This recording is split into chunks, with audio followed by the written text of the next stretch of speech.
Would you like to know how to design a rocket kit like this one here? That's what I'm going to cover in this video.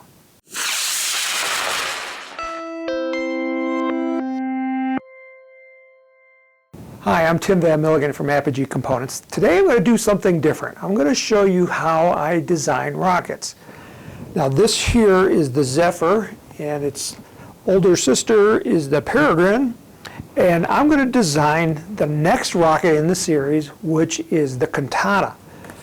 Now the Katana is a name we selected, and we selected this before we designed the rocket, and it means sword in Japanese, like a samurai sword. Now our rockets here, when we decided to design these, we decided to start with 3 rockets: a small, medium, and then the large. The Katana is going to be another 9 inches taller than the Peregrine over here in the corner. And the difference between that one and this one is it's also going to have a 54 millimeter engine mount. So we wanted one rocket for just a level 1 rocket, and then we wanted the Peregrine for somebody that wanted to just try out dual deployment, and then the Katana will be for the person that wants to go high-powered dual deployment, 54 millimeter, so you can go J's and K's and bigger stuff. So I'll show you on the computer screen over here. So here is the Zephyr, and we started out with this one. Everything is designed around a 4-inch nose cone and the tubes. Now the 4-inch nose cone is the most expensive part, and that's the part where it took a lot of tooling to get it developed, so we wanted to amortize the tooling to get as much out of it, and that's why we decided on 3 rockets to begin with. So the Zephyr has this fin shape, and then the Peregrine has this one, and we designed the Peregrine fin shape because we wanted it to be more bird-like, so we gave it a nice swoopy design to it. But at this point we didn't know what we were going to do with the Katana. So what I did is I went to Chris, our graphic artist here at Apogee, and I asked him to give me some designs to work with and some fin shapes and just, you know, get the juices flowing. And he came up with a couple of designs, and he started out with the logo, which was kind of the cool part, and I liked the logo. But I didn't so much like the colors and the fin shapes that he came up with. So I said, go back and let's revisit the fin shapes and see what we can come up with. And I said, let's try something with a split fin design. Now, split fin design is like 2 separate fins on the rocket. There's no advantage to a split fin. It's just purely decoration. It kind of looks like 2-stage rocket, but it's actually a single stage. So he came up with several split fin designs, and he refined the graphics. You can see we got the rocket flying through a cloud, which is kind of cool, kind of like a sword cutting through the sky. That's kind of the theme of it. And we came up with a color scheme, and I like the color scheme. And of these 4 fin shapes, I like the one here on the bottom the best. So I said, okay, let's start playing with that. And that's kind of where this video is going, is how are we going to get the best fin shape possible for this rocket. Now, when I say best, I want a rocket that's very stable, because, you know, safety is the most important thing. And then there's certain design constraints, and that's where you have to recognize what you're doing when you're designing rockets. You have to work around these design constraints. And our biggest design constraint is the size of the plywood that we're going to cut the fins out of. This is a piece of plywood, and this is about as big as I can get into my laser cutter. So the fins have to fit on here, and I want to get as many fins on here as possible because we want to get as much yield out of this as possible. We don't want the situation where we're cutting out a fin and we got a lot of leftover plywood over here, because then we're wasting plywood. So we want to get as many parts out of the plywood as possible. Now, we're not starting from scratch here, and that's the nice thing. When you're designing a series of rockets, you have the old rockets to go back and look at. And the design process is kind of iterative. That means you start with one idea, kind of run it through the system, see if it works or not, and if it doesn't work, you go back and you change things. So here's the fin shape that we wanted to start with. And then here is the fins for the peregrine, and this is how all the peregrine fins fit on the sheet. And you can see there's very little room left. And so this tells me the approximate size of the fin that I can use on the Katana. But I do have a lot of space over here on the sides, and I said, let's see if I can get the fin even bigger. And I know the rocket's going to be stable, because if the peregrine is stable, the Katana being longer is going to be even more stable. But I still want a bigger fin. So this was my first iteration here. And let me zoom in here for you. And you can see the back edge of the fin is at the same place as the back edge of the fin on the peregrine. So I know that that's the back edge of the tube. And then you can see I put the split fin on there. I tweaked it a little bit. That's okay. I decided I like this a little bit better than the original.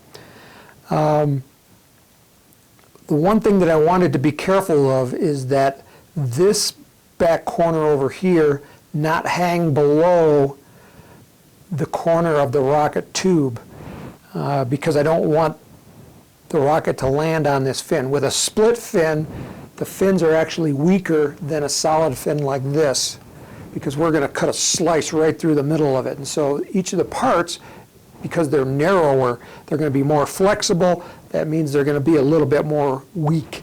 And so I want to protect that as much as possible, and that's what's going through my mind at this point.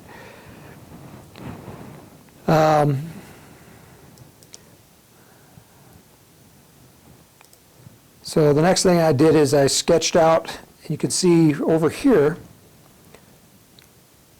I extended the fin out a little bit further, because this piece right here, this is my edge of my wood. So I got a little bit more wood to play with, so I said I'm going to use it up as much as possible.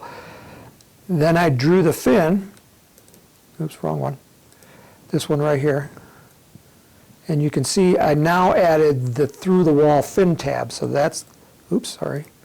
So that's this part right here is the through the wall fin tab. And again, I made it longer, and I made the tip a little bit narrower. This is purely for aesthetics. The other thing that I did right here is imagine the line of the tube goes right here, and all this is on the inside of the tube. You can see that my split starts off the tube, and I did that for a reason. I wanted to make it a little bit stronger, so I put the split further out. Next, what I did is I duplicated the fin on the sheet to make sure that I could still get 3 fins on half of a sheet. Now this is the bottom half of the sheet that I'm showing here, and then there's also going to be a duplicate on the top. So if 3 fins will fit on the bottom, and that's what this line here in the middle is kind of the dividing line on the sheet of wood. If 3 fins will fit there, then I know that they'll fit on the other side as well. But you can see I still got a lot of room left over here. And I said, oh man, I can make my fin bigger. And then it dawned on me is that this through the wall fin tab, that's for a 38 millimeter tube, not a 54 millimeter engine mount tube. So that means that the 54, here's my 38, it's about this big. The 54 is going to be 2 inches. So my fin tab is not going to be as big. So what that means is I got even more room on this sheet of wood. So then I said, okay, I better design that through the wall fin tab. So that's what I started in this drawing. So this is kind of like a cross section of the tube. So this is my 4-inch tube right here, and then this is my 54 millimeter engine mount tube on the inside. Let me give it some color here. So that's a 54 millimeter engine mount tube. So then I placed my fin on top of it, and you can see this interference right here in the middle. That's how much extra I need to cut off the bottom. Now I could just cut it off the bottom, but I decided I wanted to change these fin tabs here. Now these fin tabs will go with the centering rings. They'll lock in the centering rings. If you've built a Zephyr or a Peregrine or watched our videos on how to do it, you'll see that the fin tab interlocks with the centering ring so that it makes it really rigid and really strong and makes everything perfectly perpendicular on the tube. So I changed that, and first I put in my rings. So these vertical lines here are where the centering rings are going to go. And so for the fin tabs, I put a dividing line right in the middle. So that dividing line is half of the distance between the inside of the tube and the outside of the engine mount tube. So this is halfway, so I'm going to move these tabs up. Okay, so let me get rid of the red one here. So I turned off the red, but you can see, I can still see the fin tab. Let me turn off this one right here too, or lock it in place.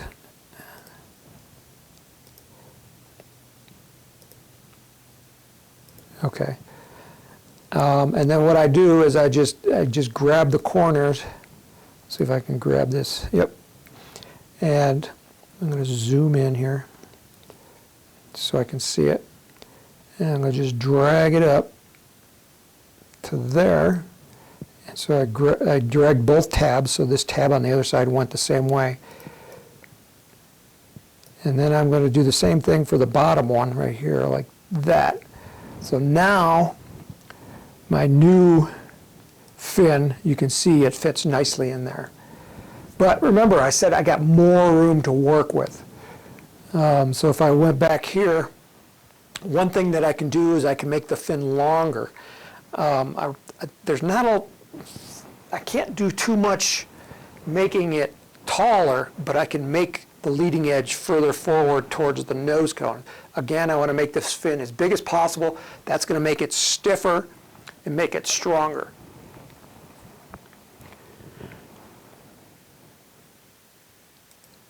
So here's the fin. Let me turn that one off. So here is my iterative design. So here is the original one. And you can see I extended the length of the tip on the leading edge. And I also see this diagonal line right here. I'm going to angle the tip of the fin in just a little bit, make it more like the original design. And this is purely aesthetics. It doesn't have to do anything with performance. This is not a rocket design for performance. It's a rocket design just for looks and for just to accomplish just a task of dual deployment. So this is my final fin right here. And let me color it in so you can see that. So that's my final fin. Then I'm going to take this and I'm going to go back to this sheet of wood right here. Let me turn off the red. Let me turn off that gray so you can see what I'm doing here. And turn on the fins. So now my fins, I laid them out like I did before so that they're on the sheet of wood. And you can see they take up approximately half the sheet of wood. And if you look from the one side of wood to the other side, there's only a little sliver of wood on the end. So that means I'm using up as much of the wood as I can. I still have some space over here. I'll probably be able to get maybe 1 or 2 centering rings on top of the wood itself. So again, I can get more yield out of the wood and make the purchase of the wood go a lot further. And that's what you have to do when you're designing a rocket. You got to get the cost down as much as possible, and this is how you do it, is by utilizing the materials that you have. So that is my process of designing a rocket. Now I'm not sure if this is the final fin shape yet, but this is what I'm leaning towards. The final design of the Katana, maybe about a month or 2 away from this point now, where I'm recording this at the beginning of March. So end of April, May, somewhere in that area, we'll probably have it done. This kit will go really quick once I get the fin shape done, because like I said, we got the graphics, or at least most of the graphics done. The kit's going to share a lot of the Peregrine design. It has the same electronics bay in the middle, the same nose cone, same system of attaching the parachutes. Basically, it's the engine mount that changes and the fin shape that changes and the centering rings that go with it. So from this point on, it's going to go really quick. So that's how I design rockets, as I said. If you're interested in a job here at Apogee, we are looking for a marketing person right now, and we're always looking for designers. I'm probably opening up a can of worms saying this, but go ahead and email me. Don't leave a comment down at the bottom of YouTube, because eventually we will fill this job, and then it'll be too late for you if you're watching 3 years from now. Off to the side over here, we've got some other videos I'm sure you're going to enjoy. Again, my name is Tim Van Milligan. This is the Apogee Rocketry Workshop. May the winds be light, may the skies be blue, and may all your rockets fly straight and true.